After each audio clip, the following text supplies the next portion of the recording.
Pour leur lune de miel, ces 15 couples de jeunes mariés taïwanais ont choisi l'Italie. Point d'orgue de leur séjour, un déjeuner dans ce restaurant. Oh, good morning. Bonjour. Bienvenue à tous. Comment allez-vous? Bienvenue à tout le monde. Près de 10 000 kilomètres de voyage pour manger un plat de pâtes qui provoque l'hystérie. Des paccherini aux 5 variétés de tomates. Une recette savamment mise en scène par l'un des chefs.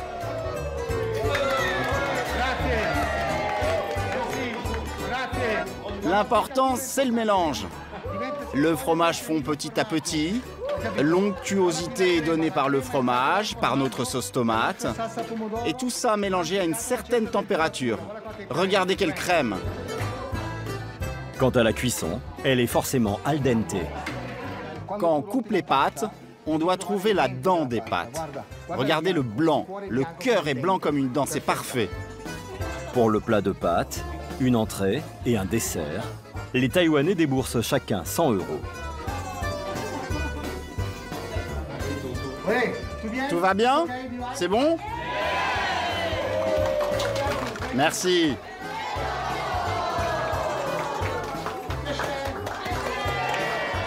À longueur d'année, ce restaurant reçoit au minimum un groupe de touristes asiatiques par semaine.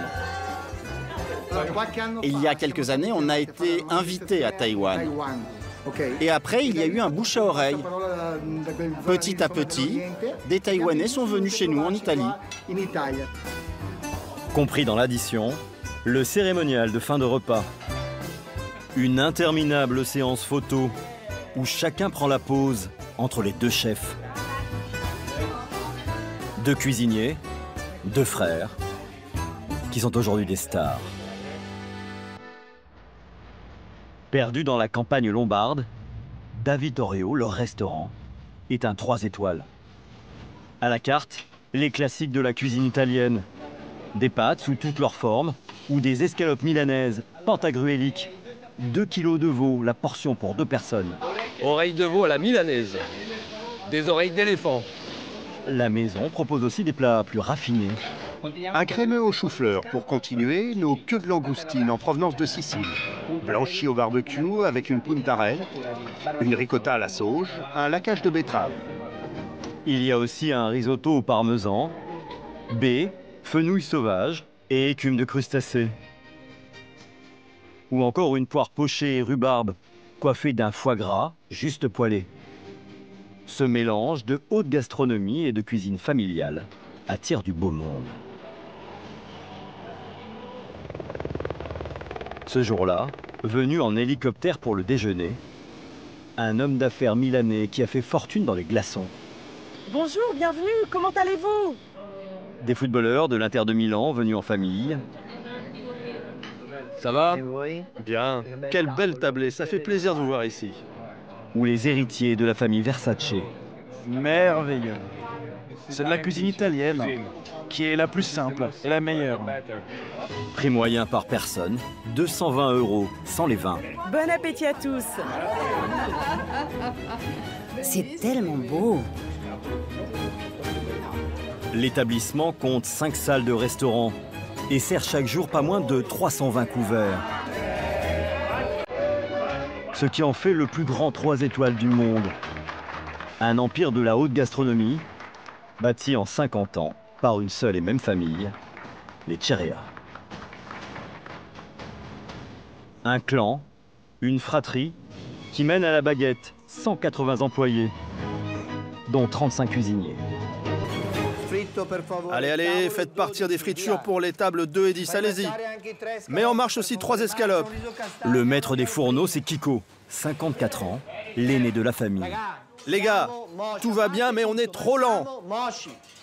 Répondez-moi quand vous avez capté les ordres. Pour le seconder, l'un de ses frères, Bobo, 46 ans, le roi de la sauce aux 5 tomates pour les paccherini.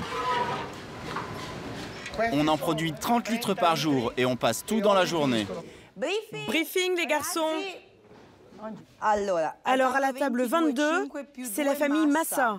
La salle, c'est l'affaire de la petite sœur Rossella Prévoyez de la nourriture pour le petit chien. et de ses 40 serveurs. Comme les autres membres de la famille, la Benjamine n'obéit qu'à une seule personne. Travaillez bien, messieurs, dames. La Mama. En Dolce & Gabbana ou en Chanel, Bruna Cerea entre en scène à 21h. Bonsoir. Bonsoir. Oh, le petit chien. Il s'appelle Gigi. Il est toujours là. En 54 ans, elle n'a jamais manqué un lever de rideau. Chaque soir, elle accueille personnellement ses convives. Bonsoir. Bon appétit, bonsoir. Mesdames, bon appétit. Vous êtes là pour surveiller aussi un petit peu? Non, non, non, non, non, non. Poco. Un peu. Vous avez l'œil sur tout, hein? Poco, poco, un peu, un peu. Monsieur, bonsoir, bon appétit. Merci beaucoup. Parmi les dernières à partir le soir, allez, Sissi, viens.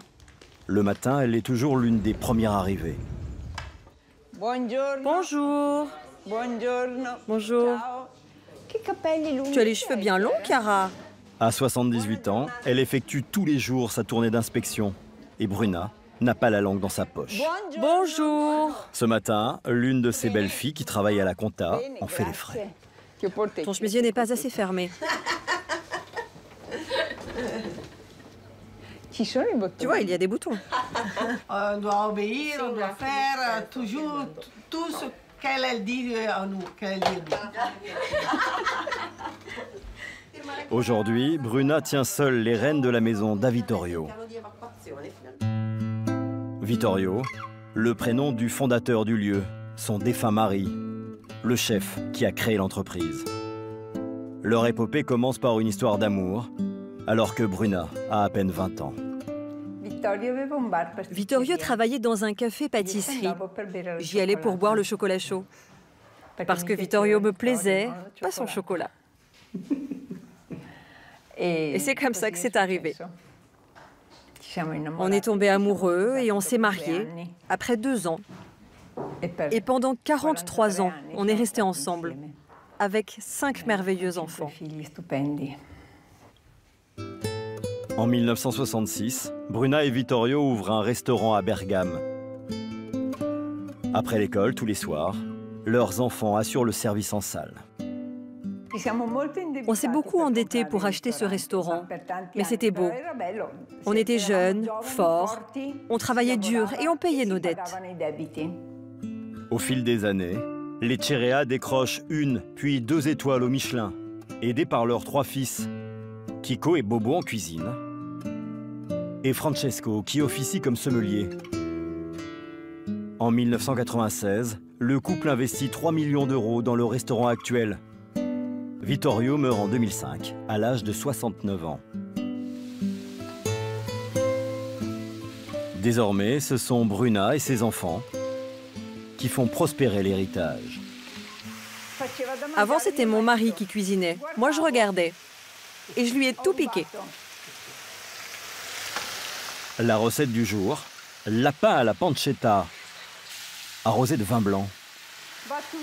Le mercredi midi, quand le restaurant est fermé, Bruna reçoit la famille. Un rituel institué par son mari. Aucune excuse n'est acceptée. Le clan doit répondre présent. 3 générations de Cerea.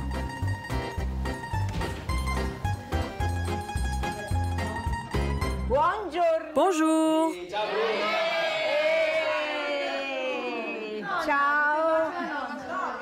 Bonjour. Bien arrivé? Mon Dieu, tes cheveux, c'est une forêt. Il y a là les enfants, les petits-enfants, les belles-filles, les gendres, les petits copains. Qu'est-ce qu'on mange? Polenta et lapin. Allez maman, on a faim. Bon, s'il vous plaît, vous sortez vos tickets restaurant. Ça, c'est mieux que 3 étoiles.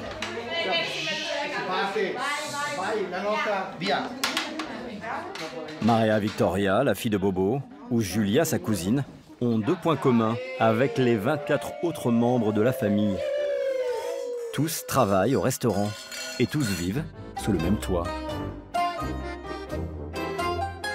Vittorio avait fait construire cet ensemble de 5 maisons mitoyennes à quelques kilomètres du restaurant. L'aile avant gauche est occupée par le chef, Kiko, et sa famille. À droite, au rez-de-chaussée, Bruna et son petit jardin pour ses chiens. Sissi, laisse-nous. Et voilà l'entrée pour accéder à l'autre partie. Les cousines empruntent cet escalier. Les unes pour rejoindre la maison de Bobo à gauche, les autres pour rentrer chez Rossella, la sœur, directrice de salle. Et si on allait boire un verre tous ensemble? Bon, allez, d'accord. On va aller chez Mayer? Oui, mais il n'y a plus le type qui faisait les bonnes pizzas. Il a ouvert un nouveau restaurant. On n'a pas de secret les unes pour les autres. C'est à la fois positif et négatif. Mais bon, à la fin, c'est beau parce qu'on partage tout. Une vie en communauté et un avenir tracé d'avance, parfois un peu lourd à porter. Le passage du fond du bord des continents au fond océanique se produit par des sauts brusques. Notamment pour le fils de Kiko, prénommé Vittorio, comme son illustre grand-père. À 18 ans, Vittorio étudie l'économie. Il ne veut pas devenir chef, et pourtant, après les devoirs... S'il vous plaît, 2 tourneaux d'eau Bellini pour la table 5. Allez. 3 soirs par semaine, il revêt la toque pour apprendre les rudiments de la cuisine. S'il te plaît, fais marcher des spaghettis gambas et un risotto aux fruits de mer. Je n'ai jamais fait cette recette, papa. Pourquoi c'est aussi liquide, les garçons? Parce qu'on a mis de la sauce. C'est trop. Arrête le feu et maintenant dresse le plat. Et s'il veut faire un autre métier? Il s'en va. Si ça lui plaît pas, il peut s'en aller. De toute façon, tu ne peux pas faire ce travail si ça ne te plaît pas. Tu ne résisteras pas. Le fils est libre, sauf que même s'il se destine au management, il est prié de donner de son temps à l'entreprise familiale. C'est une obligation morale. Vous gagnez de l'argent ce soir? Non. La plupart du temps, non. Je dois faire ça, je suis là pour apprendre. Avec mon prof. Peut-être que ça devrait être à moi de payer. Ça semble fou, non? Mais c'est comme ça dans notre famille. On le fait pour la famille, pas pour l'argent. Maintenant, nettoie bien l'assiette autour, s'il te plaît. Mets pas les mains dessus. Comme ça va, c'est beau. Est-ce qu'il est doué? Oui, il a ça dans le sang. Il tient de son papy et de son papa. Kiko, lui aussi, a d'abord appris de son père quand il était adolescent. Quand vous pouvez, assaisonner l'assiette quand elle est chaude. Son père l'a poussé à aller se perfectionner en France, chez des chefs étoilés. Un apprentissage qu'il a mis à profit pour apporter des techniques de haute gastronomie à sa carte. Comme ses amuse-bouches au foie gras, trempés dans une sauce à la cerise amère. On commence par la compote de pommes. Ou le plat signature de la maison, l'œuf à œuf. Des œufs brouillés, une crème acide au parmesan et à l'ail, mais aussi des œufs de saumon, de caille, une émulsion de pommes de terre, sans oublier les 25 grammes de caviar, une entrée vendue 160 €. Côté dessert, poire aux multiples textures, ou tarte aux pommes revisitée, avec une crème d'avocat, un sorbet de pommes vertes et quelques gouttes d'huile d'olive.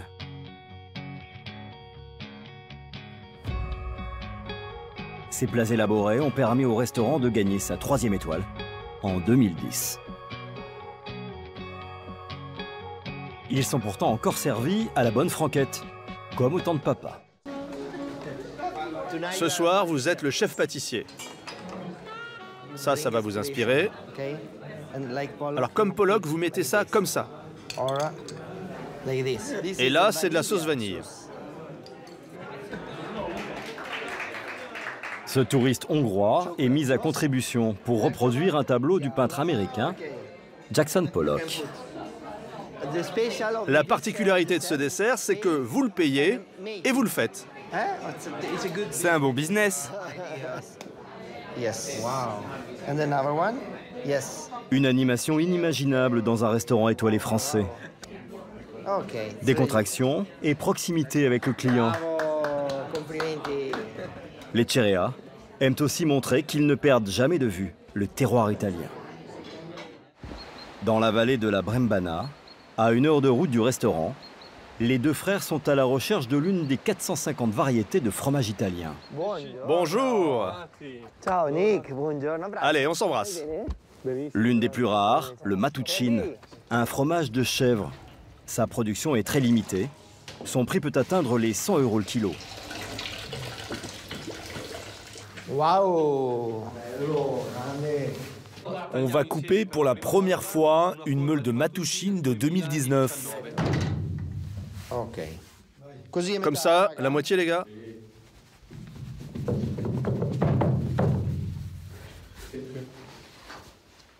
Waouh! Sens-moi ça. Sens-le, sens-le.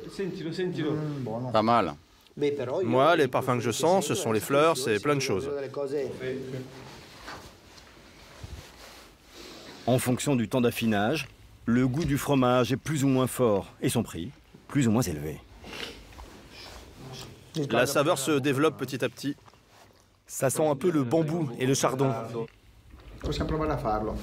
On pourrait essayer de le faire avec notre polenta et les casoncelli. On pourrait même ajouter un peu de truffe avec le ravioli. Ce serait un bon accord.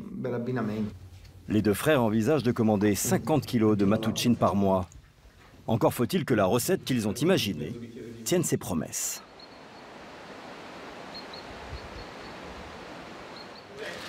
De retour au restaurant, Bobo fait fondre le fromage pour élaborer la crème. Il la met dans les casoncello, les raviolis typiques de Bergame, dont la pâte contient 8 jaunes et 4 œufs entiers au kilo. Alors il faut plier la pâte comme ça, comme un bonbon. Et après, tu appuies. Et quand tu le manges... Servi avec polenta, jus de viande, truffe noire et écume d'épinards, les raviolis vont maintenant devoir passer devant le comité de censure. Il est composé du maître d'hôtel, du chef de partie, de Bobo, du sous-chef, du sommelier, mais aussi de plusieurs membres de la famille Cerea. Ça sent bon. Ça sent le sous-bois. Oui. Chacun goûte et donne son avis.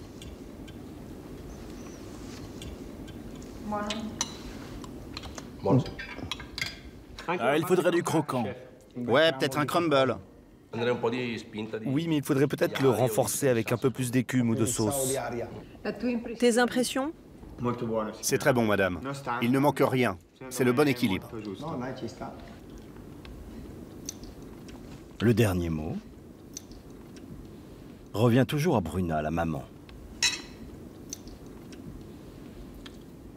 Qu'est-ce que t'en penses? C'est léger, non? Tu m'en prépares une belle petite assiette pour ce soir. Super! C'est parfait. Bruna a aimé. L'entrée sera mise à la carte.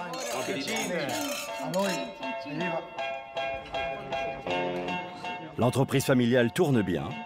L'an dernier, Davitorio a même réalisé 13 millions de bénéfices. Vous préférez un bonbon avec la liqueur, noir, blanc, limoncello? Pour arrondir encore les fins de mois, les Cerea débordent d'idées lucratives. À ceux qui en ont les moyens, ils proposent notamment de venir cuisiner à domicile, quitte à commettre quelques entorses aux règles de la haute gastronomie. Cette semaine, direction la Toscane, sur les terres de Maceto, l'un des meilleurs crus italiens.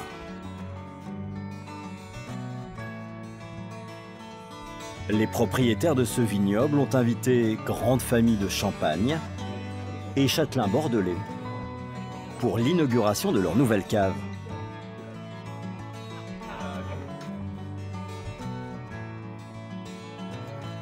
Au fourneau, il leur fallait donc des as. Pour la soirée, ils se sont offerts les frères Cherea et 40 de leurs employés. Facture, 35 000 €. C'est beau. Encore plus grand que chez vous. Presque. Les frères ont transformé la cave en salle de restaurant. Quant à la cuisine, elle est installée sous une tente de fortune, à l'extérieur. Et on n'hésite pas à recourir au sous-vide. Le pigeon servi ce soir est déjà pré-cuit, une aberration pour certains gastronomes. Comment ça se présente? Et il a l'air croquant. Mais Kiko assume. En général, il ne faut pas utiliser la cuisine sous vide car ça rend toutes les saveurs et toutes les textures de viande identiques. Mais dans ce cas-là, c'est très utile pour faire en sorte que le pigeon soit parfaitement cuit quand il faut faire sortir 100 plats en même temps. Allez, vas-y. Tu les mets où? Je les mets dans l'eau. Non, Paolo, écoute-moi. Non. Tu les enlèves, tu refais bouillir l'eau et tu les remets quand la température a baissé. Non. Ici, ce n'est pas comme au restaurant. Il faut servir 140 assiettes quasi simultanément. Et ce sont les invités qui décident quand ils passent à table. Il n'y a qu'une personne qui est assise, les autres sont toutes debout. Ok, je te remercie. Ah, on est dans la merde. Parce que nous sommes presque prêts, les clients ne sont pas encore à la table. Qu'est-ce que vous allez faire? Couvrir comme ça et on tient au chaud. Le discours a commencé. Ok, merci. Il faut rappeler ici tous les serveurs. Seul Carlo reste de l'autre côté. La brigade a maintenant moins de 3 minutes. Apporte-moi les langoustines. Pour dresser 140 assiettes. Pas de fioritures. Crème de petits pois, feuilles de salade, langoustines et citron. Pas plus de 5 opérations par assiette. Il y a quelqu'un de mon équipe? Quelqu'un pour nettoyer les assiettes? Appelez-moi les commis pour nettoyer les assiettes. C'est du 3 étoiles, ça? Eh ben, tu me le diras toi à la fin quand tu auras goûté.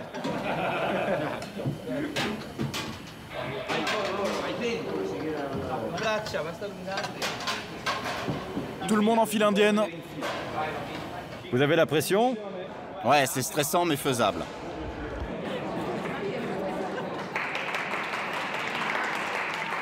Grâce à sa notoriété, l'an dernier, la famille a organisé près de 150 réceptions de ce type en Italie et en Asie. Cette activité représente aujourd'hui 40% du chiffre d'affaires de l'entreprise familiale.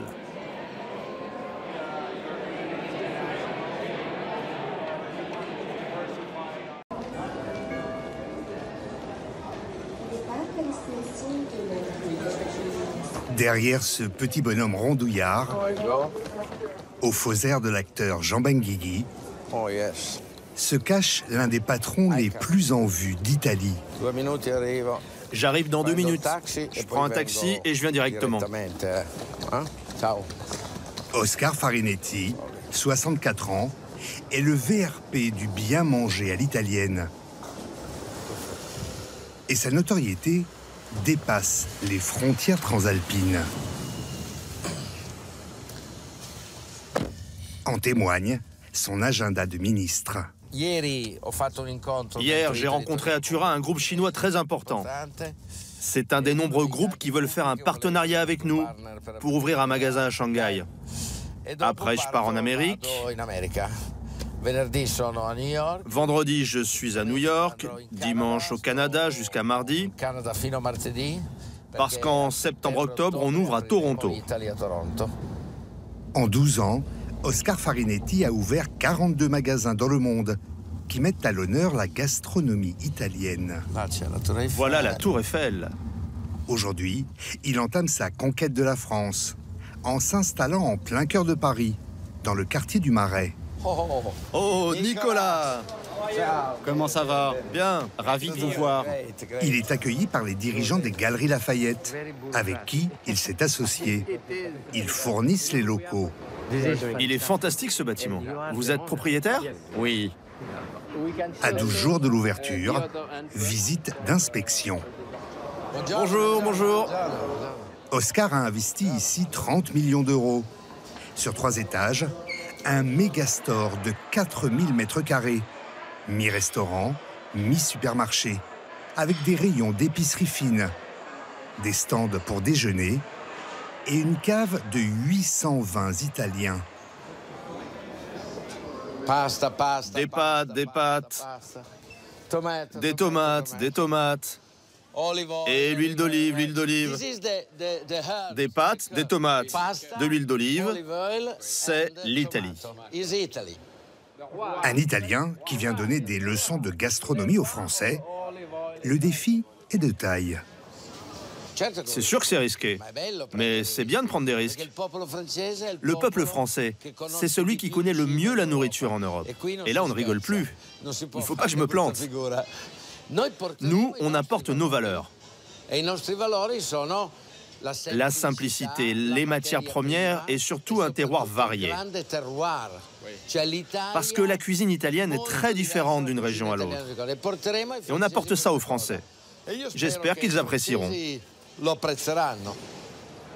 Oscar Farinetti espère servir 2500 couverts par jour et compte bien rentabiliser son investissement en 3 ans. Italy, le nom de sa chaîne de magasins, est un jeu de mots entre manger en anglais et son pays, l'Italie. Dans les boutiques d'Oscar Farinetti, le terroir italien est savamment mis en scène et les recettes marketing bien rodées. Pâtes faites à la main et exposées comme des diamants. À 54 € le kilo tout de même.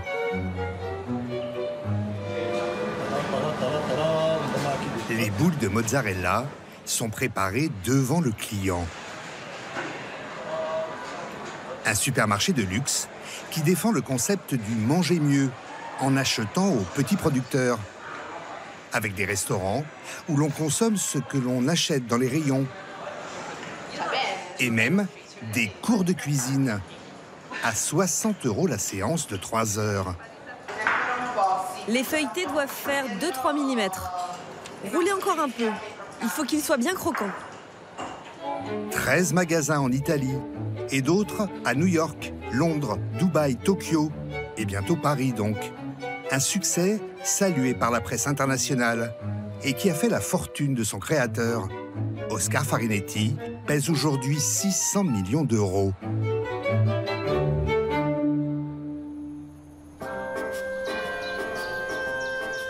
L'homme d'affaires vit aujourd'hui sur les hauteurs d'un petit village du Piémont, dans ce palais du XVe siècle qu'il a entièrement retapé.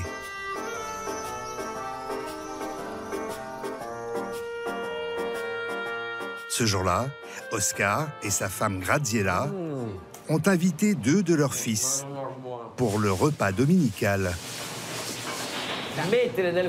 Mets-les au four à 140 degrés, pas plus. C'est un conseil.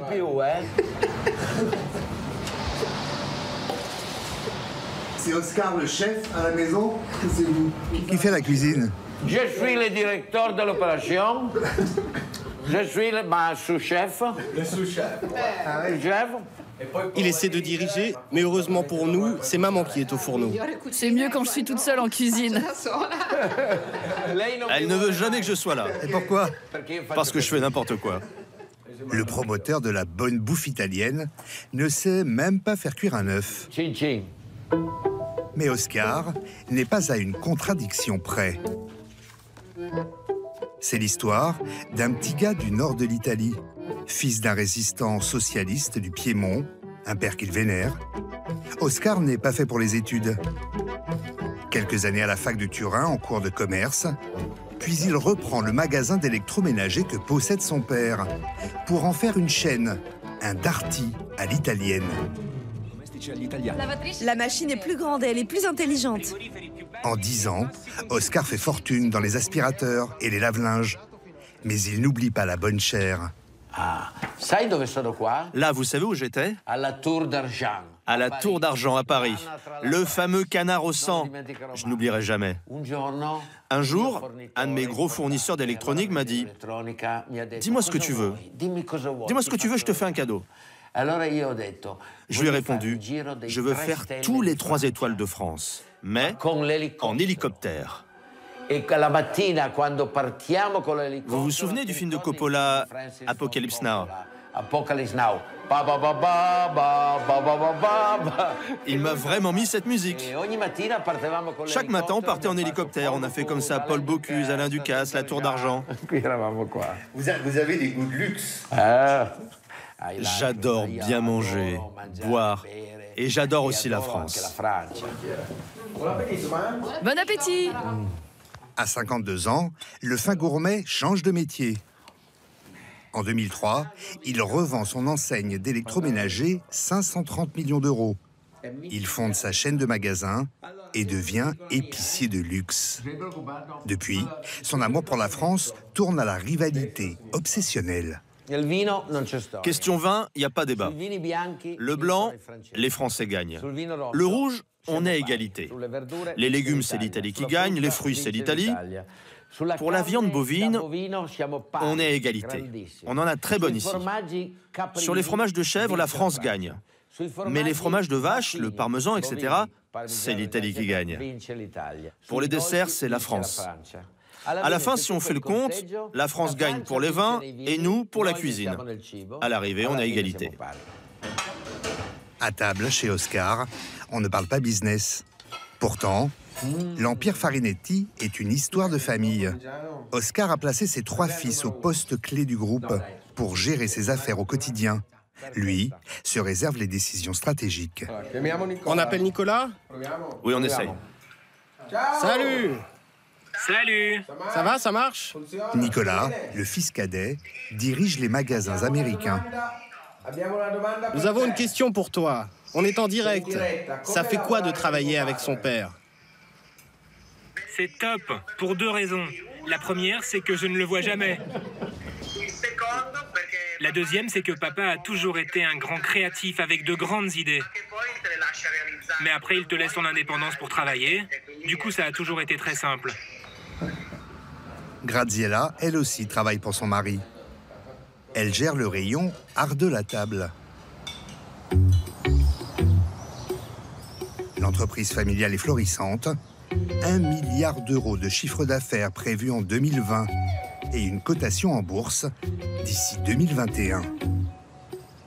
Un succès qui profite à une kyrielle de petits producteurs locaux. Dans la région de Parme, Massimo Pezzani produit du culatello, la Rolls du jambon italien. Et voilà, pour goûter, le roi... Une variété qui se déguste selon un protocole très sophistiqué, en fines tranches, qu'il faut plaquer sur le visage et renifler avant de l'avaler d'une traite. C'est quelque chose de doux, de léger, de suave. Quand on le met en bouche, le culatello doit te remplir le palais. C'est ce que tu manges en dernier, sinon ça tue toutes les autres charcuteries. Travailler avec Oscar a changé la vie de Massimo et de son fils Nicolas. Quand ils se rencontrent en 2001, Massimo produit 500 cuisseaux de culatello par an. Aujourd'hui, Oscar lui en commande 9 fois plus. Mais sa méthode de fabrication n'a pas changé. Ni le test qualité à l'ancienne. Il y a un trou. Et questo? Celui-là. Celui-là, il est bon. Celui-là, il sonne creux comme un tambour. Celui-ci, il sonne juste.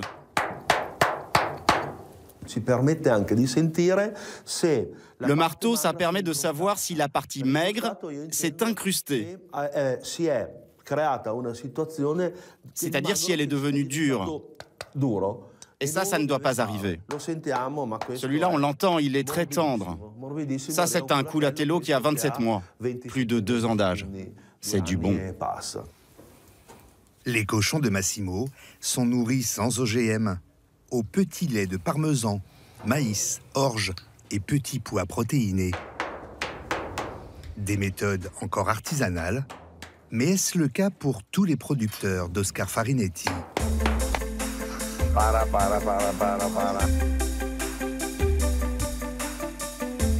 L'homme d'affaires travaille aujourd'hui avec 2000 fournisseurs qu'il dit avoir recrutés un à un dans les campagnes italiennes. Mais succès oblige, Il doit voir plus grand, quitte à renier ses principes. Ce jour-là, il vient inspecter cette coopérative qui produit du Grana Padano, l'un des plus célèbres fromages italiens, cousin germain du parmesan. Tu viens d'où, toi? D'Inde. D'Inde? Je vérifie que le lait est bien de première qualité et que tout est propre. Et puis c'est très beau de voir ces jeunes qui travaillent, qui viennent du monde entier et qui apprennent à faire cette merveille qui est le Grana Padano. Dans cette coopérative, 150 000 meules de 40 kg pièce sont exposées sur 15 étages. Regardez ce spectacle. On est loin de la petite ferme artisanale mise en avant dans ces magasins. Encore un paradoxe. Ce n'est pas vrai que plus c'est petit, mieux c'est. Ce n'est pas vrai non plus que plus c'est grand, mieux c'est. Moi, je connais des grosses fermes qui font des produits dégueulasses et d'autres qui font des produits merveilleux. Je connais aussi des petits producteurs qui font des produits dégueulasses. Tous les petits aspirent à devenir un peu plus grands.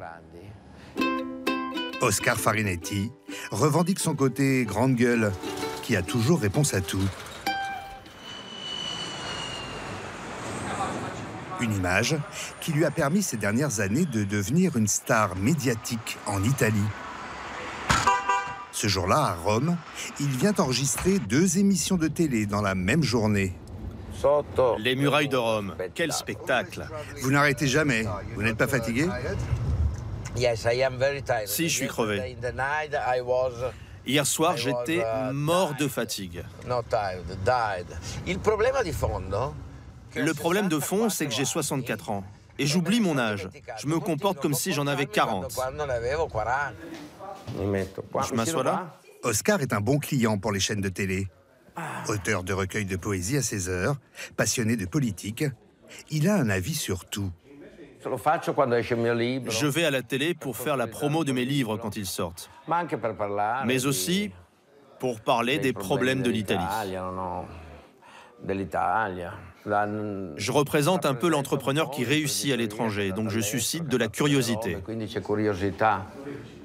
Oscar Farinetti n'a jamais caché ses amitiés politiques avec Matteo Renzi, l'ancien chef du gouvernement, le Macron italien.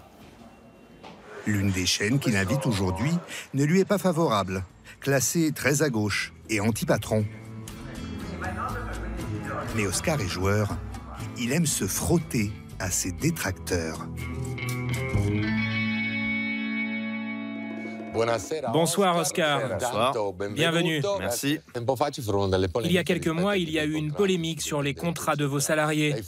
Vous avez été accusé par certains de vos employés de les sous-payer 8 € brut de l'heure. Qu'est-ce qu'il s'est passé? Vous voulez bien nous expliquer? Il y a eu un jugement là-dessus. Écoutez, on ne va pas continuer avec cette histoire. Tout est faux. Moi, je suis là pour que vous apportiez des éclaircissements. Mais tout est clair depuis 6 ans. Tout ce bordel est parti de 3 salariés sur 2500. 3 salariés de Florence qui m'ont fait un procès et que le juge a condamné. Les salariés de mon groupe sont payés au moins 10% de plus que la moyenne en Italie. Moi, cette histoire, elle m'a fait beaucoup de mal. Surtout la façon dont certains médias se sont jetés dessus. C'est sûr, c'était vendeur. Italie, qui se présente comme une entreprise éthique et qui ne paye pas ses salariés. Mais tout ça est faux. Après 1 heure d'émission, pendant laquelle il a été bien cuisiné, Oscar Farinetti ressort avec le sourire. Oscar, c'était musclé comme interview. C'est bon. Lui, c'est quelqu'un de dur, hein, il ne m'a pas épargné. Il m'a posé toutes les questions qu'il fallait. Et il m'a donné l'occasion de clarifier quelques points. D'ailleurs, il m'a dit, vous me remercierez un jour. Il est convaincant ou il est langue de bois? Convaincant à 100%? Non. Pourquoi? Parce que c'est un patron. Et moi, je dois défendre une ligne éditoriale. On a chacun nos obligations. Les critiques lui passent au-dessus. Oscar, le mégalo, a d'autres chats à fouetter. Son rêve était d'avoir un vin à son nom. Aujourd'hui, il possède 9 vignobles, dont ce domaine, jadis offert par le roi Victor Emmanuel II à sa maîtresse. Oscar Farinetti l'a racheté en 2007 pour 90 millions d'euros. Sur ces collines majestueuses du Piémont, il produit chaque année 8 millions de bouteilles de Barolo, l'un des plus grands vins italiens. Alors les gars, qu'est-ce qu'on décide? Ce matin-là, l'entrepreneur touche-à-tout a convoqué Alberto, le maître de chai, et Giorgio, le directeur du vignoble. Ils ne sont pas d'accord sur la date du début des vendanges. À mon avis, tout est mûr et on est prêt. Goûte, c'est trop bon. Lui, il veut toujours anticiper parce qu'il a peur. Il a travaillé 9 mois sur le raisin et il craint que le mauvais temps vienne tout ruiner.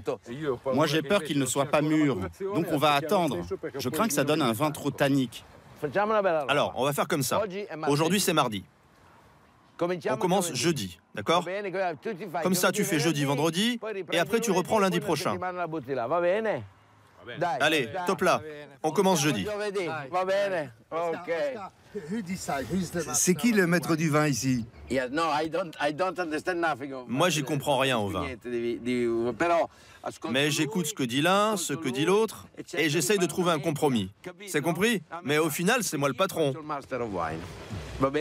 Même si j'y connais rien au raisin. Au pied de ces vignes, Oscar a fait poser des statues de pierre, comme faisaient les anciens, qui croyaient ainsi protéger les vignes contre la grêle. Sauf que lui y a mis sa touche très personnelle. Les gros seins de la femme évoquent notre mère la terre féconde qui nourrit les vignes, qui permet à la grappe de mûrir pour donner du bon vin. Mais la statue la plus importante, c'est celle-là. Ça, c'est un grand pénis, une grosse bite. La pierre anthropomorphique fait allusion à la forme d'un phallus. Ça renvoie à la fécondité, à la force et à la puissance reproductrice qui donne naissance et nourrit le monde. Moi, je crois en ces choses-là, parce que la magie en agriculture est fondamentale. Une magie qui lui a permis de vendre l'an dernier pour 60 millions d'euros de bouteilles. Regardez, la cave du roi.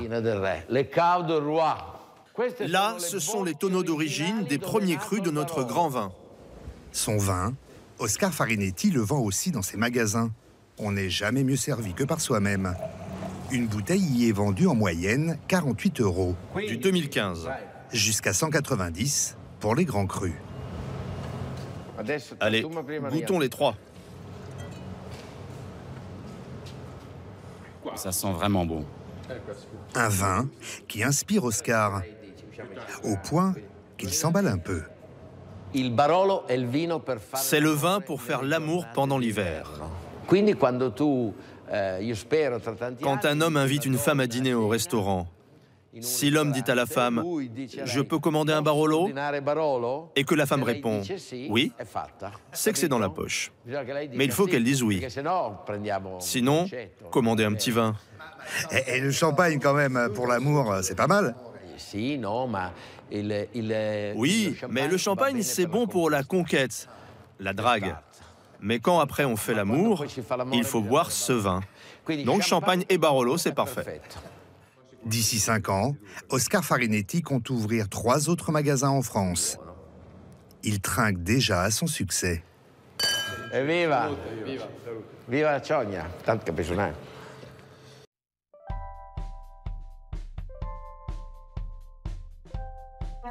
Enzo. Pizza fromage. Pour moi. L'heure du coup de feu. Dans cette pizzeria historique du centre de Naples. 500 pizzas en 3 heures. Bonsoir, rentrez. Les reines de la soirée, margherita, tomate, mozzarella, basilic, et marinara, tomate, ail, huile d'olive, origan. Les 2 pizzas traditionnelles napolitaines. Dans ce temple de la pizza, un Français fait ses débuts. Ça, c'est ma tenue, je te la donne. Ah, c'est pas tout d'y faire attention, tu dois faire de grandes choses dans la vie avec. Guillaume Grasso, 24 ans, est serveur dans un restaurant à Paris. Mais son rêve, c'est de devenir pizzaiolo.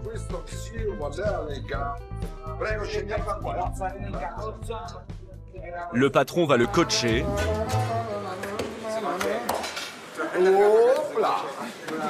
Bon, ces bêtises-là, tu dois pas les faire. Il y a la pression, il y a la pression. Et même, allez, le chronométrer. Allez, allez, vite. Tourne là. Fais voir ta main. La main droite. Ouvre ta main. Ouvre ta main. Stop, stop. Tu dois pas la taper comme ça. Guillaume doit réaliser 2 marinara, aussi vite que les pizzaiolos professionnels. L'origan, répartis-le un peu mieux, sur toute la pâte. Allez.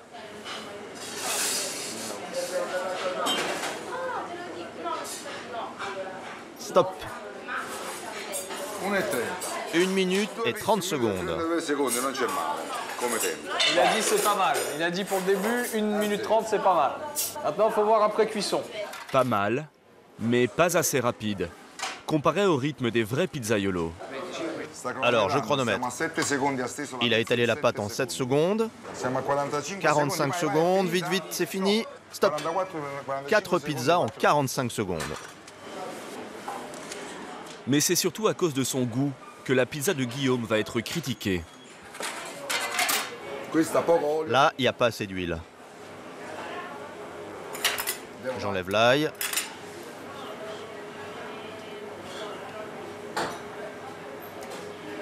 Elle n'est pas bonne. Guillaume recherche la perfection, car il a un projet très précis. À Paris, je veux ouvrir une vraie pizza napolitaine, transférer ce qu'il y a ici à Naples, à Paris. Ça sera de la pizza napolitaine, de la vraie, de la pure, de l'authentique. Pour cela, il économise chaque mois depuis ses 18 ans. Il a déjà mis 30 000 € de côté. Son projet est ambitieux, faire la meilleure pizza de Paris. Ce métier, c'est au pied du Vésuve qu'il est venu l'apprendre, dans le berceau de la pizza. Elle est née au XVIIIe siècle, dans les ruelles de ces quartiers populaires. Au départ, un simple disque de pâte avec de la sauce tomate pour nourrir les plus pauvres. À la fin du XIXe siècle, un cuisinier y ajoute de la mozzarella et du basilic en l'honneur de la reine Marguerite de Savoie. C'est la margherita.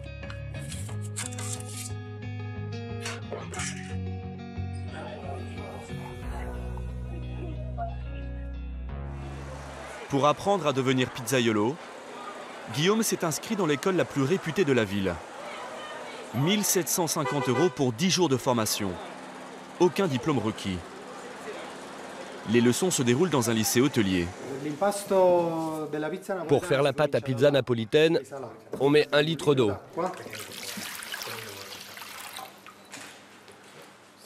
55 g de sel et la farine 1,8 kg. Quand la pâte commence à devenir un peu compacte, vous devez faire comme ça pour lui donner de l'air. Ils sont une centaine d'élèves chaque année, 8 pour cette session. Ils viennent d'Italie, des États-Unis, d'Espagne ou comme Nicole de Grande-Bretagne. À 50 ans, cette mère au foyer veut réaliser un vieux rêve, ouvrir sa pizzeria. Vous avez déjà fait de la pâte à pizza? Non. Je n'ai même jamais fait de pain. Allez, plus fort. Chacun avec sa propre motivation.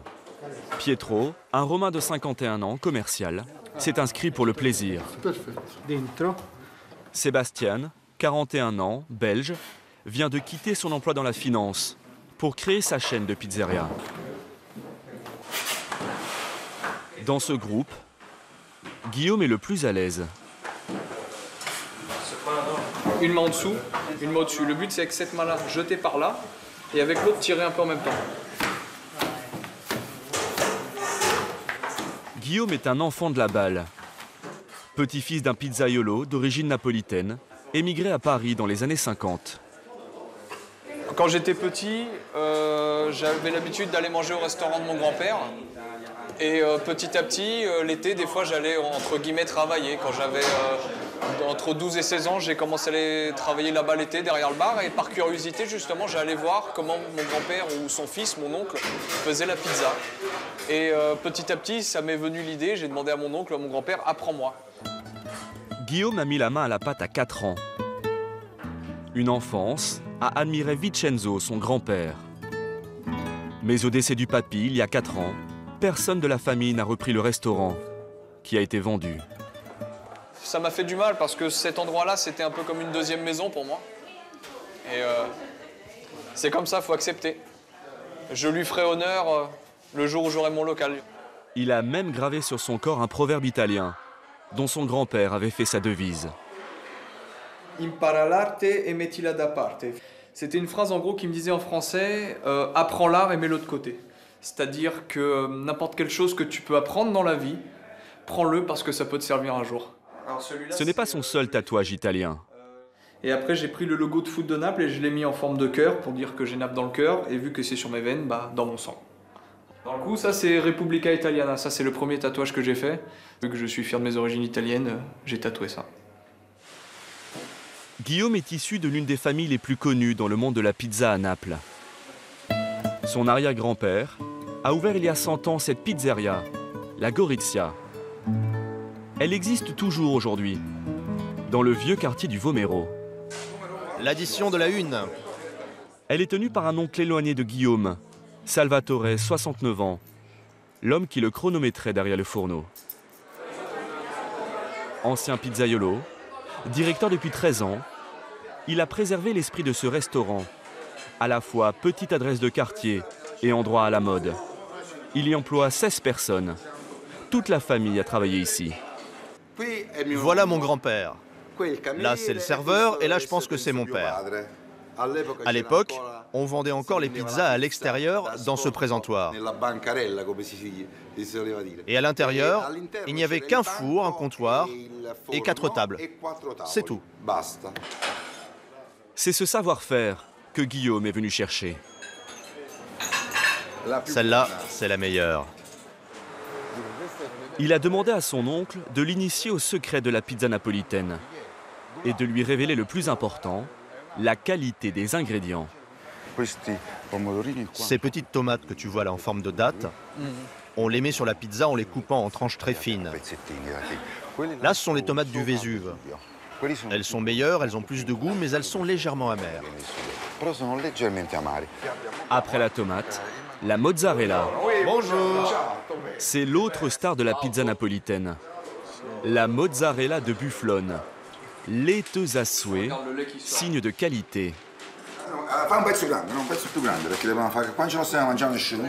Ok. Capisci? C'est ici que Salvatore se fournit pour sa pizzeria.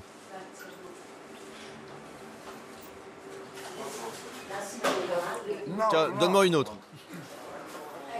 Elle est bonne. Tu vois, la mozzarella, c'est toute une histoire. Pour Guillaume, c'est aussi un premier repérage pour trouver des fournisseurs. Alors lui, c'est l'un de tes prochains clients à Paris. Aucun problème, l'aéroport est juste en face. Je t'envoie ma mozzarella. Et 3 heures plus tard, elle est à Paris. Combien tu la vends, la mozzarella au kilo? Donne pas le prix que tu me fais, hein. 10 € le kilo. Ben, c'est le même prix que pour moi. 10 € le kilo, au lieu de 12 prix public. Guillaume devra rajouter le transport. Au moins 50 € par envoi de 30 kilos. L'oncle est un fin négociateur. La pizza est déjà un business très rentable, mais il sait comment réduire encore plus les coûts.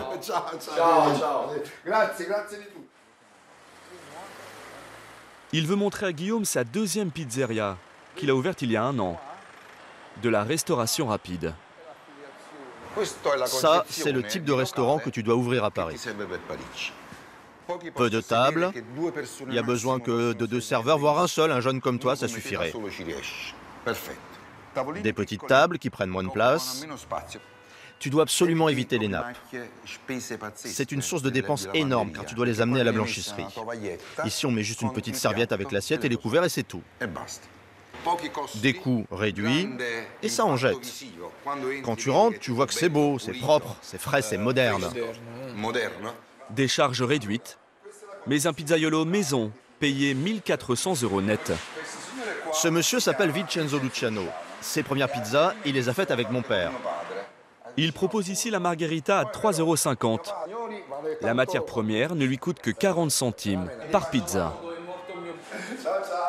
Guillaume espère ouvrir son restaurant dans 1 ou 2 ans.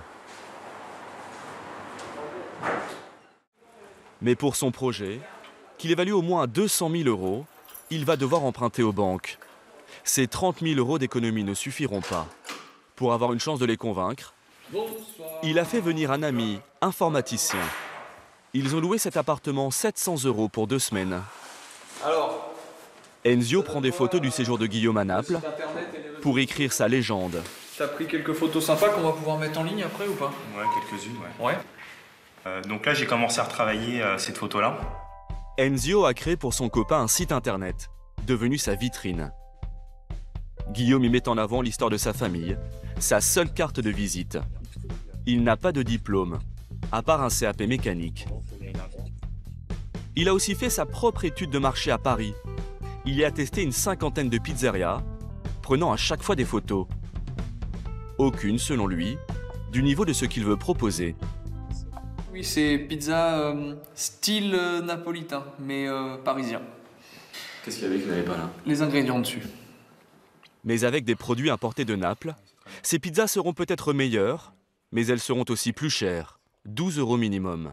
Il y a la clientèle pour ça, oui. Parce qu'il y a des gens à Paris qui ont déjà été à Naples et qui savent qu'est-ce que c'est que la vraie pizza napolitaine et qui sont à la recherche et à la demande de ce produit-là. Pendant 10 jours, Guillaume va se consacrer corps et âme à sa formation. Le matin, sortie de classe. Ce jour-là, à 120 km de Naples, dans une fabrique de farine. Celle-là, c'est de la 00 et là, de la farine complète. Puis, cours d'agronomie, pour tout savoir sur la composition d'un grain de blé.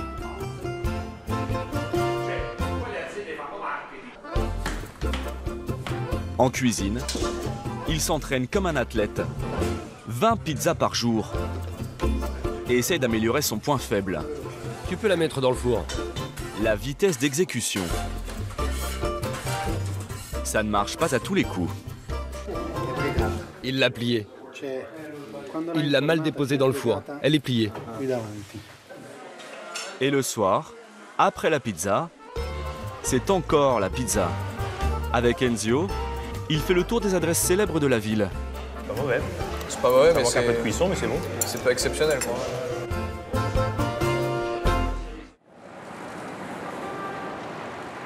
Le dernier jour, l'examen. L'épreuve commence par une interrogation écrite notée sur 30 points. Tiens, j'ai une version en français. 30 questions. Les caractéristiques de l'huile d'olive ou le mode de cuisson idéal de la pâte. C'est ensuite l'épreuve pratique pour 70 points. 2 pizzas à réaliser devant les fondateurs de l'association, des patrons de pizzeria, les gardiens du temple. La crainte de Guillaume, c'est de plier sa pizza comme les jours précédents. Il y en a une ou deux avec la pelle, là, elles ont un peu collé, elles ont fait un peu ballon de rugby. Ce que tu fais, si t'as peur, tu la farines un peu en dessous. Tu fais à l'aile, tu la farines, et au moins t'es sur ton coup. Ouais, on va voir. C'est à lui d'entrer en scène. D'abord, la marinara. Il n'est pas chronométré. Mais à vouloir aller trop vite, il va cogner sa pizza contre la paroi du four, créant une bulle d'air. C'est raté.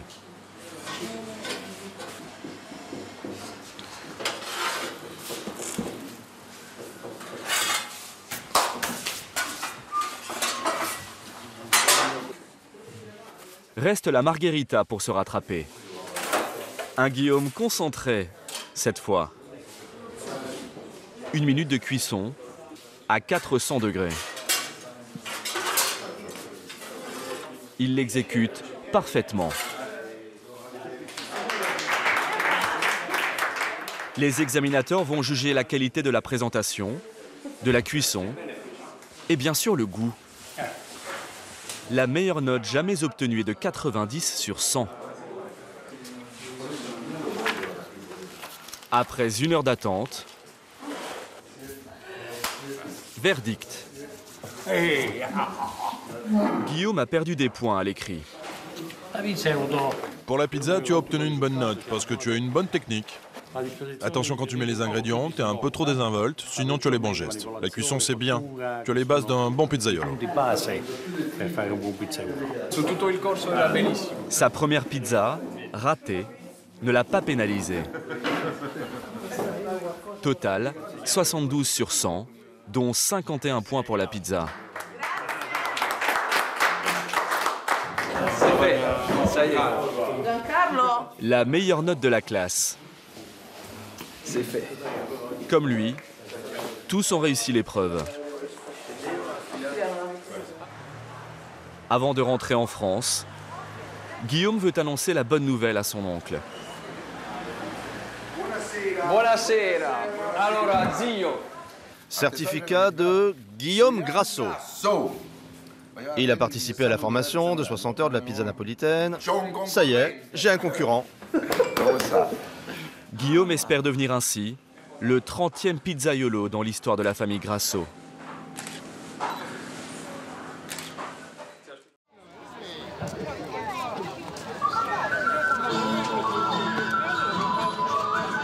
À Piopi, il suffit parfois d'un petit air de tarentelle pour animer la place du village. Quand les premières notes résonnent, Giovannina et Maria ne tiennent plus en place.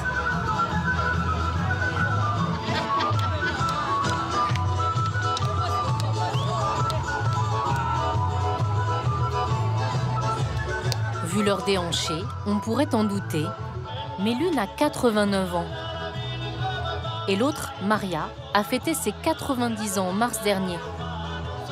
Alors ces pas de danse, à 23 heures passées, laissent les villageois pantois. Allez Maria.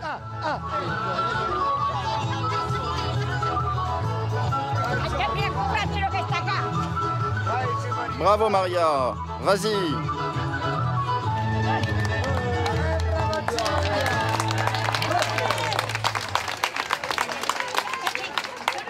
Vous n'allez pas vous coucher? On a toute la nuit devant nous. Les gens qui veulent dormir, bah qu'ils dorment. Et puis c'est comme ça. Elle est infatigable, indestructible. Celle que tout le village surnomme la danseuse vit sur la côte, à 150 km au sud de Naples, dans une région qu'on appelle le Cilento. Maria vit seule, mais elle passe très peu de temps chez elle. Je vais à l'église. À chaque sortie, je me coiffe. J'étais belle quand j'étais jeunette. Maintenant, je suis vieille. Que mes cheveux soient coiffés ou pas, je suis vieille.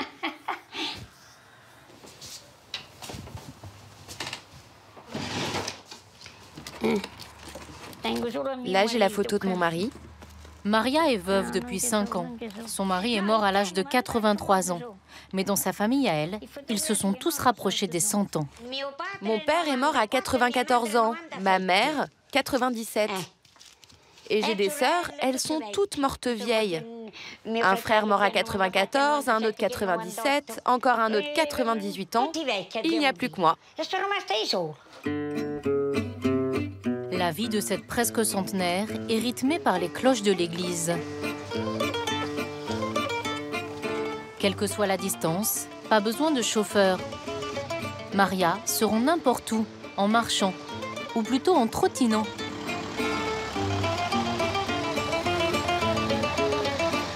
Salut camarade. Tu vas à la messe? Quoi? Tu vas à l'église? Quoi? Tu veux venir? Il est trop tôt. Ah, trop tôt. Il est même pas 18 h.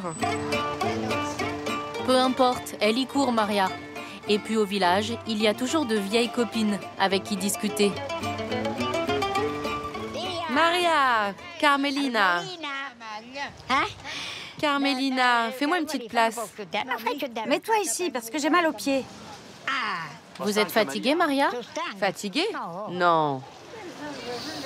Je me fatigue jamais. Elle ne se fatigue jamais. Quels sont vos problèmes de santé alors, Maria? Je sais pas. Parce que Dieu merci, j'en ai pas.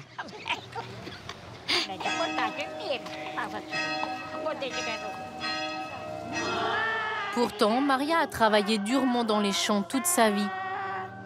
Ses parents étaient agriculteurs.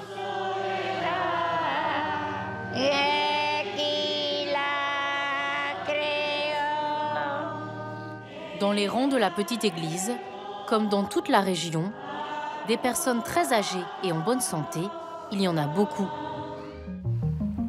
À Piopi et dans les villages environnants, sur 2500 habitants, 50 sont centenaires ou quasi-centenaires.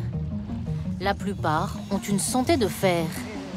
Ici, très peu souffrent de problèmes cardiaques graves et il n'y a quasiment pas d'Alzheimer. Cette résistance intrigue les scientifiques du monde entier qui cherchent à percer le mystère depuis plus de 50 ans.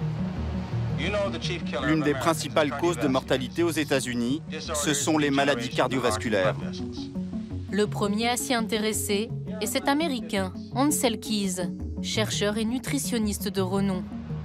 Dans les années 60, il s'installe dans la région pour comprendre le secret de longévité de ses habitants. Il est frappé par leur faible taux de cholestérol et l'absence d'obésité. Selon lui, la principale explication serait l'alimentation. En 1975, il publie ce livre sur ce qu'il appelle la diète méditerranéenne.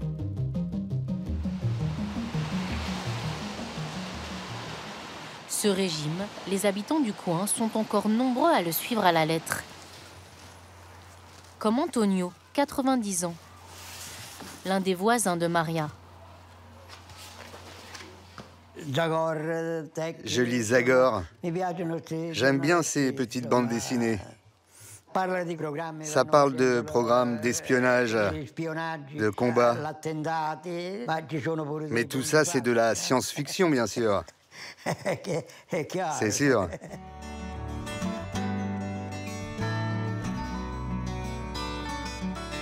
Quand il n'est pas plongé dans ses BD pour adolescents, Antonio passe son temps dans son potager, à 500 mètres de chez lui. Il a 3 enfants et 7 petits-enfants. Il est veuf, mais ses 1200 mètres carrés de parcelles ont de quoi l'occuper. Chaque matin, dès 6h30, l'ancien ouvrier en bâtiment cueille ce dont il a besoin pour le déjeuner. Des fleurs de courgettes. Là, il y a des poivrons. Venez. Je les laisse sur la plante car je ne vais pas les manger aujourd'hui. Et ici, il y a des aubergines. Et voilà. Il cultive tous ses fruits et légumes sans aucun produit chimique. Voilà. Je donne à manger aux cochons. Au milieu de son potager et de ses animaux, le vieil homme semble épanoui. Allez, allez. Moi, ça m'amuse. Je passe beaucoup de temps ici. Je m'y sens bien. Antonio n'emploie pas d'aide à domicile. Il cuisine lui-même ses légumes du jardin. Il n'achète presque rien et surtout pas de produits industriels. Je suis en train de préparer des haricots avec une pomme de terre, de la tomate et de l'oignon. Et un peu de romarin du jardin, connu pour ses multiples vertus, notamment anti-inflammatoires et antioxydants. Là, ce sont des beignets de fleurs de courgette. Mais la friture, je n'en fais pas souvent. Une fois par semaine, pas plus. Jamais d'excès. Même pour le vin, il ne boit pas plus d'un verre par repas. Il consomme également très peu de viande. Et 1 à 2 fois par semaine, du poisson. Depuis toujours, les habitants du Cilento mangent des poissons bleus. Maquereaux, sardines, anchois. Ils sont bon marché et pêchés chaque jour près des côtes. Riches en minéraux et en oméga 3, qui sont bénéfiques pour lutter contre le mauvais cholestérol. Surtout, ils ne sont pas contaminés par des produits toxiques. Sans industrie aux alentours, les fonds marins sont particulièrement propres. Le Cilento est une réserve naturelle protégée, classée patrimoine mondial de l'UNESCO.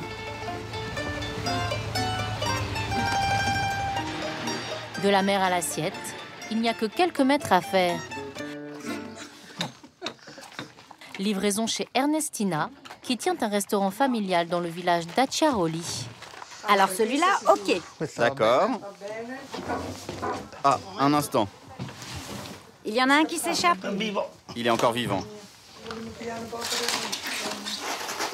Je voudrais prendre quelques rougets, c'est possible? Des rougets pour la friture? Les poissons bleus et l'alimentation méditerranéenne ne sont pas les seuls secrets de longévité du Cilento. Ici, beaucoup de personnes âgées restent très actives après 90 ans. Et ça les maintiendrait en forme. Dans les cuisines du restaurant d'Ernestina, Rosa, 80 ans, la belle-mère de son frère. Et le plus étonnant, la mère d'Ernestina, âgée de 94 ans. Maria n'a jamais cessé de travailler. Tous les jours, elle aide à préparer les spécialités. Des pâtes aux fruits de mer ou l'aqua salée, une préparation à base de pain dur, de tomates et d'un soupçon d'huile d'olive. Jean Vincenzo, j'ai besoin de la chapelure. Maria prépare de la maruzzella, des anchois farcis à l'ail, au persil et à la chapelure, une recette typique du Cilento. En haute saison, elle travaille 7 jours sur 7 aux côtés de sa fille. Le fromage, on met celui-là ou l'autre? Celui-là. Elle arrive le matin à 8h30 et ne repart qu'à 20h. Maintenant, on va faire des caviatelli. La fabrication des pâtes maison, son petit plaisir de la journée. Il lui suffit d'une planche en bois et d'un cajot posé sur une chaise pour passer à l'attaque. On leur donne la forme des caviatelli avec 2 doigts, comme ça. On les rend légères. Avant, on mangeait plus souvent des pâtes faites à la main. On faisait pousser le blé, on fabriquait la farine, on faisait tout nous-mêmes. On ne faisait que travailler, et on travaillait dur. On faisait des allers-retours dans les montagnes, en portant le blé sur la tête, avant de le semer. On travaillait comme ça, des journées entières. Encore aujourd'hui, à 94 ans, elle produit jusqu'à 14 kilos de caviatelli par jour. Tire, tire, tire. Pour nous, c'est la reine des caviatelli. Maria est bénévole. C'est elle qui exige de travailler au restaurant, pour s'occuper. D'ailleurs, quand l'établissement ferme, elle perd goût à la vie.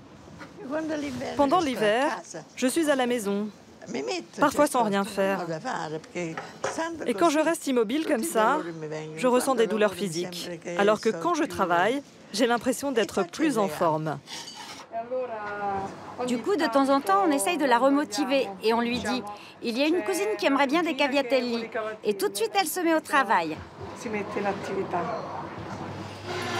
La vitalité de Maria est le moteur de toute la famille, notamment pour la dernière génération. Alfredo, 19 ans, est le fils d'Ernestina et l'un des 7 petits-fils de Maria. Elle est exemplaire. Parce que la voir à 94 ans, travailler beaucoup plus que les copains de mon âge, c'est une manière de se souvenir que la vie est infinie. Et que même quand on devient vieux, on peut vivre heureux et bien.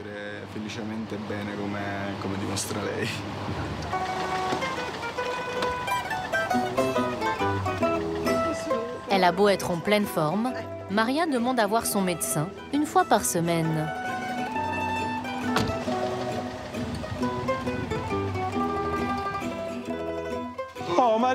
Oh Maria, j'ai changé de bureau. Je suis mieux installé ici. T'as vu? Comment ça va? Ça fait un moment qu'on s'est pas vu. Ça veut dire que je suis en forme. Ces derniers temps, avec le restaurant, Maria n'a pas pris une seconde pour elle. Bonjour. Moi, je pensais qu'elle me trompait, parce qu'avant, elle venait plus souvent. Le docteur Buenadonna s'occupe d'elle depuis plus d'1 an. Notant de légères irrégularités au niveau cardiaque, il lui a prescrit des médicaments. Bien, on a choisi le bon traitement, parce que tu vas très bien. Physiquement, vous diriez qu'elle a quel âge? Je dirais qu'elle a 70 ans. 70 ans? Ah oui, quand même. Mais pourquoi elle vient vous voir alors? Elle vient pour le plaisir de me voir et de discuter avec moi. Maria est ravie, mais déjà repartie. Les Cavietelli n'attendent pas. Parmi les patients du docteur Buenadonna, 30 ont plus de 90 ans. Pour lui, au-delà de l'alimentation et de l'activité physique, il y aurait une autre explication à leur longévité. Rester à l'écoute d'une personne âgée, c'est résoudre la moitié des problèmes qu'elle peut rencontrer. Lui faire sentir qu'on la prend en considération est probablement l'un des meilleurs médicaments qu'on puisse lui administrer. Ce jour-là, il rend visite au doyen de ses patients, qui n'est autre que le frère de Maria, la reine des Cavietelli. Je peux rentrer? Cher Antonio, comment ça va? Antonio a 100 ans. Tu es tranquille? Et Amina, elle est où? Je suis là. Salut Amina. Et Amina, 93 ans. Docteur. Comment ça va? Antonio a du mal à marcher, mais pour le reste, tout va bien.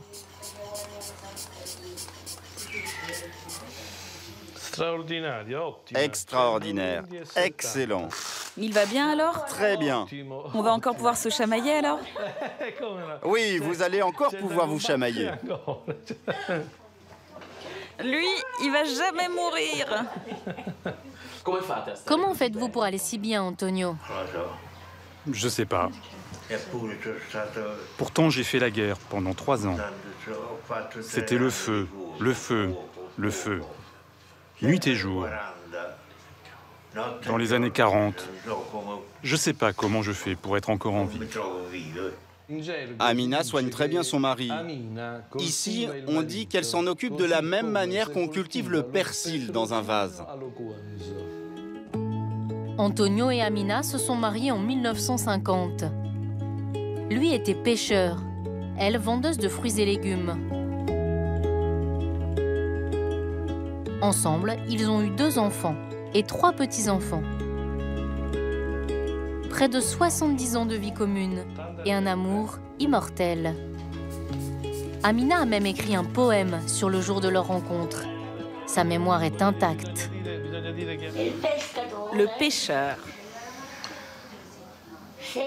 Assise sur un rocher, je vis une vague doucement arriver. Quand apparut une petite barque à moteur, avec à son bord un pêcheur. Sur son bateau, il m'invita à monter.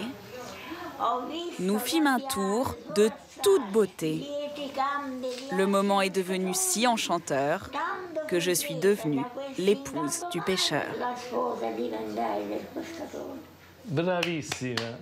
Superbe. Bravo, Amina.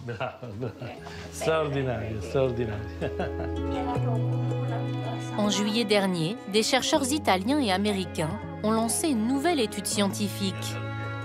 Amina et son incroyable vivacité d'esprit, Maria et 23 autres quasi-centenaires se sont prêtés de bonne grâce aux prises de sang et aux échographies. L'étude, publiée il y a quelques jours, a révélé que leur sang contient peu d'adrénoméduline, une hormone dont la faible concentration favoriserait une très bonne circulation sanguine. Peut-être enfin un début d'explication scientifique à la longévité des habitants du Cilento.